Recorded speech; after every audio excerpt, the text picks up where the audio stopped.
तो नमस्कार दोस्तों। तो आज हम लोग देखेंगे कैपेसिटर बैंक की कैसे काम करता है और कहाँ कहाँ इसकी वायरिंग हुई रहती है। तो जब देखेंगे ऐसे तो कैपेसिटर बैंक जो हमारा लगता है ब्लोअर मोटर पे, कंडेंसर मोटर पे, कंप्रेसर पे। तो 2 ब्लोअर हो गए एक प्लांट एक कोच में, और 4 कंडेंसर और 4 कंप्रेसर, टोटल मिला के 10 होते हैं। तो यानी अभी साइड में देखेंगे आप अंदर वाला तो देखेंगे अब तो पहले वाले प्लांट का 5 यहाँ पे कैपेसिटर बैंक की एमसीबी लगी है। ये K26 ब्लोअर का, 31-32 2 कंडेंसर का, और 33-34 2 कंप्रेसर का। सेम उसी तरह प्लांट 2 का 28 ब्लोअर का, 36-37 कंप्रेसर का, और 38-39 36-37 कंडेंसर का, और 38-39 कंप्रेसर का। ठीक है।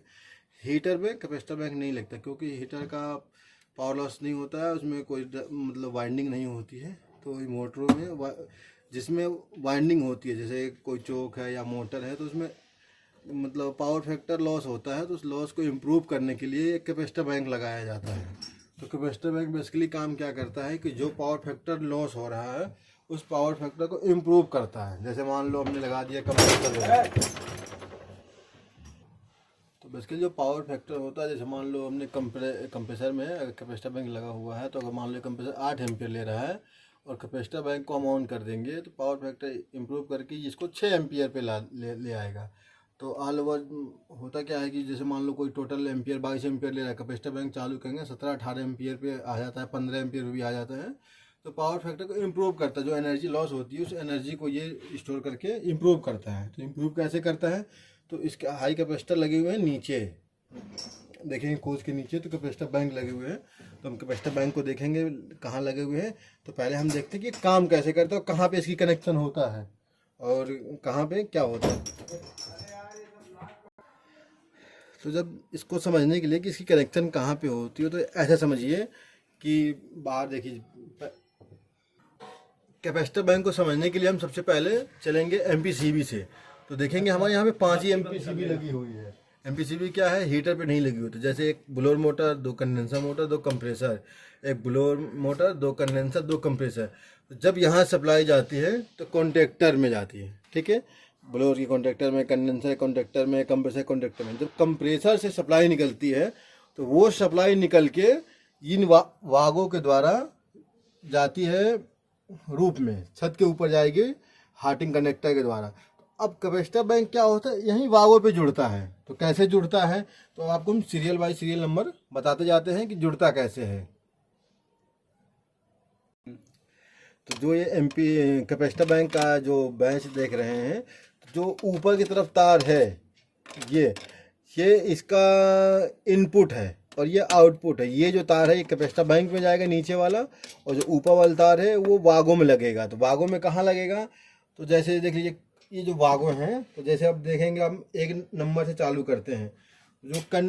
जो K26 कॉन्ट्रैक्टर है, ये K26 कॉन्ट्रैक्टर है। तो यहाँ जब निकलेगा तो वागो नंबर आप देखेंगे तो 231, 232, 233 में जाएगा। ठीक है। तो अब देख रहे होंगे ये सब 6 तार है। तो 3 तार तो कॉन्ट्रैक्टर का आ गया और 3 तार ये कैपेसिटर बैंक का आ गया। ठीक है। तो जो कैपेसिटर बैंक आप ये देख रहे हैं यहाँ से ये जो ऊपर की तार है कैपेसिटर बैंक, ये यहाँ वागों में जुड़ गया। ठीक है। तो इसका पावर फैक्टर ये इम्प्रूव करेगा यहीं से। ठीक है। अब उसी तरह से दूसरे ब्लोअर का भी देखेंगे आप। तो दूसरे ब्लोअर है K28। तो जो K28 को आप देखेंगे तो उसको देखिए, उसका आप जब देखने जाएंगे तो वागोन नंबर उसका 235, 236 और 237 है। ठीक है।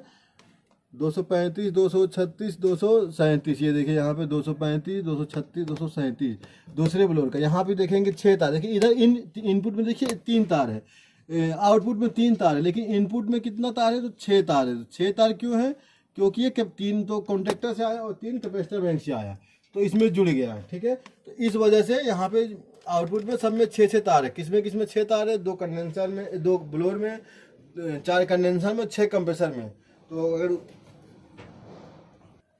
तो फिर उसी तरह से देखेंगे कंडेंसर 1.1 का, तो वागो नंबर 253, 254, 255 है। ठीक उसी तरह से कंडेंसर 1.2 का वागो नंबर 256, 257, 258 है। ठीक है। अब उसके बाद जस्ट देखेंगे उसके नीचे तो वो थोड़ा ऊपर करके उसी तरह से देखेंगे तो कंप्रेसर 1.1 का वागो नंबर 239, 239, 240, 241, ठीक। उसी तरह से कंप्रेसर 1.2 का वागो नंबर 243, 244 और 245। उसी तरह से अब आगे जाएंगे, पहले 28 का तो हमने बता दिया, तो फिर बता देता हूँ 235, 236 और 237 है। अब उसके बाद आता है ये अब हमारा 2.1 कंडेंसर का, ठीक है। तो 2.1 कंडेंसर का जो है देखेंगे 273 और 274, 275 है।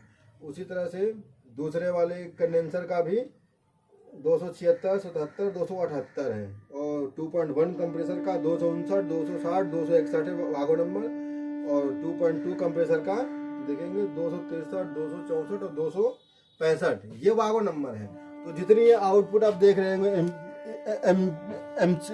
एमसीबी का आउटपुट, ये इन भागों पे जुड़ गया है, ठीक। अब जो आउटपुट है हो गया, ये जो इनपुट है ये कहाँ जुड़ा है, तो कैपेसिटर बैंक में जुड़ा है। तो कैपेसिटर बैंक कहाँ लगा है और कैसे जुड़ा है, जो देखेंगे आप तो सीधा ये देखिए, ये जो आप देखेंगे यहाँ पे खोल के देखिए, ये कैपेसिटर बैंक है, ठीक है। ये पहले का ये गया, दूसरे का उसके बगल से गया, ये पूरा देखिए ये नीचे जा रहा है। अब नीचे कहाँ पे जा रहा है, तो नीचे कोच के नीचे जब जाएंगे, चक्का है जहाँ पे, उसके बीच में तो एक जंक्शन बॉक्स है, वहाँ पे कनेक्ट है, और वहाँ से फिर कैपेसिटर बैंक को गया है। तो हम अब चलते हैं, वो देखते हैं कि कहाँ पे है। तो आप देखेंगे जो एमसीबी की रेटिंग है, जो 4 कंप्रेसर है, कंप्रेसर में 6 एम्पियर का है, और जो कंडेंसर और ब्लोअर है उनमें 3 एम्पियर का एमसीबी है। और हम चल के देखते हैं नीचे जंक्शन बॉक्स में कहाँ पे वायर है। तो चलते हैं फटाफट के अंदाज में, चलो जल्दी।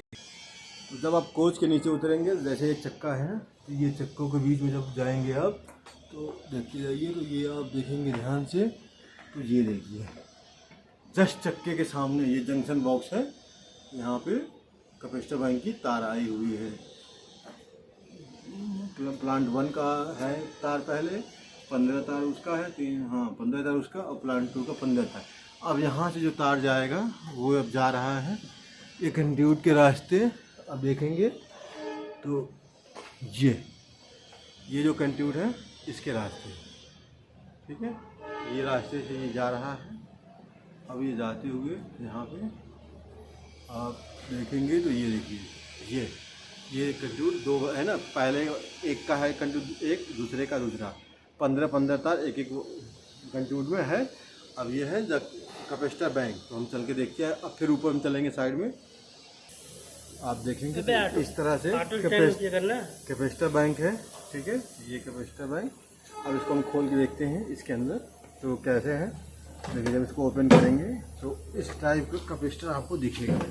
तो देखिए यहाँ पे भी जंक्शन बॉक्स है, अगर कैपेसिटर ख़राब हो जाए यहाँ से हम चेंज कर सकते हैं। देखिए जो ऊपर देखेंगे ये 1 kVR का है, जो K26 का है, ठीक है। ये जो है 1.1 कंडेंसर का है, ये जो है 1.2 कंडेंसर का है, ये जो है 1.1 कंप्रेसर का है, ये है 1.2 कंप्रेसर का।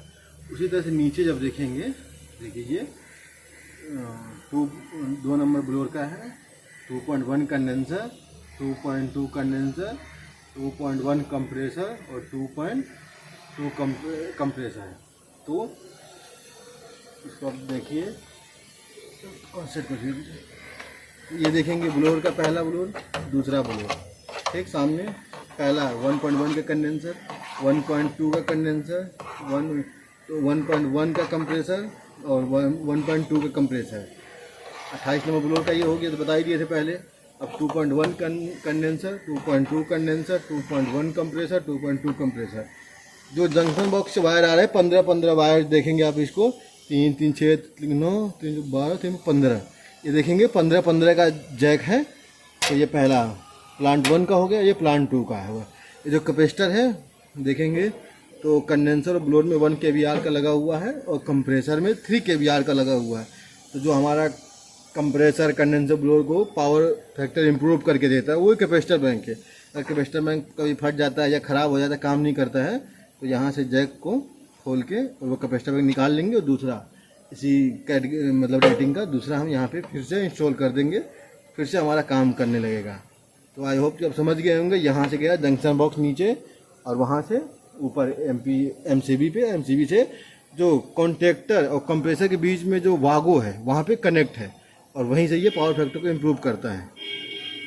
तो वीडियो अच्छा लगे तो लाइक और सब्सक्राइब करें। धन्यवाद, मिलते हैं अगली वीडियो में।